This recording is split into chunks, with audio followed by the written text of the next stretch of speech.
naman, Kim Chiu, ginulat ni Brent Manalo. Nagulat nga si Kim Chiu kay Brent Manalo nang tinanong kasi ni Vice Ganda, itong si Brent Kuya, na Brent, sabi niya ganun, umiiyak ka din ba pagka heartbroken ka? Parang ganun. Sabi ni Brent sa kanya, guess kasi si Brent sa noon time show, no?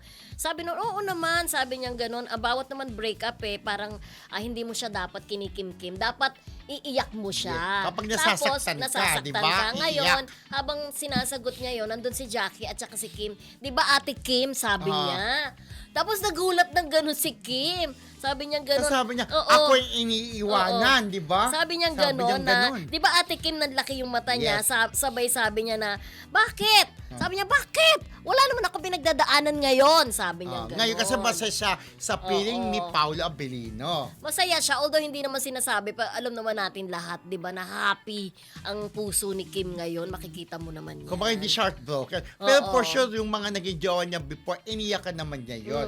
Pero nakamove on niya siya kasi kapag may bago ka ng pag-ibig, madali nang makalimot, di ba? Kahit gano'n katagal yun, yung kanyang relasyon before, nung dumating sa buhay niya si Paolo, lahat nakalimutan niya na. Idudugtong natin yung sinabi mo, na separate interview nga sinasabi na parang hindi naman siya ang ako iniwan. Oo, siya ang iniiwanan, di ba? Hindi naman siya ang nangiiwan. Correct. Pero dati yon, di ba? Sana nga, sabi nga ng mga sana naman this time, ilang dalawang beses na rin naranasan ni Kim ang maiwan, di ba? Ang maiwanan. Alam naman natin yan, very open book naman yan kay Gerald Anderson at saka kay Sian Lim, di ba? This time sa pangatlong pagkakataon, sana hindi naman niya sabi pa naman nila, di ba, lagi nilang sinasabi, it comes in threes. Yes. Wag naman sana. Pero hindi to it comes, hanggat it comes in twos lang. Hanggat twos lang.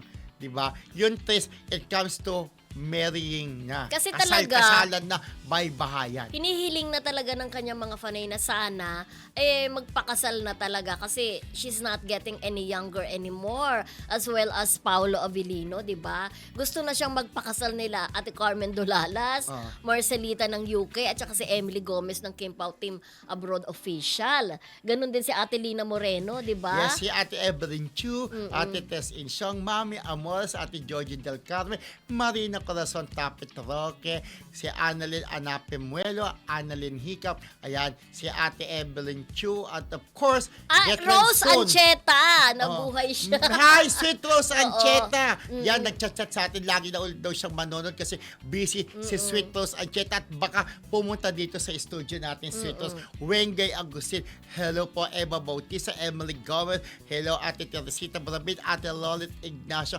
Ate Cecil Pili, Ate Norma Melicio, hello Ate Lina Moreno, at get well soon again sa ating kaibigan na lahat ng programa ng Abante ay pinapanood niya, si Jaime Libadisos na may sakit ngayon, di ba? Yes, get well soon, Jaime. At lagi rin nanonood sa atin, kasama natin sa Abante si Ogie Narvaez Rodriguez, hello and get well soon din kay Roel Eboran at Ate Carmen. Yes, Pagalit get ka well po, soon. Ate Carmen.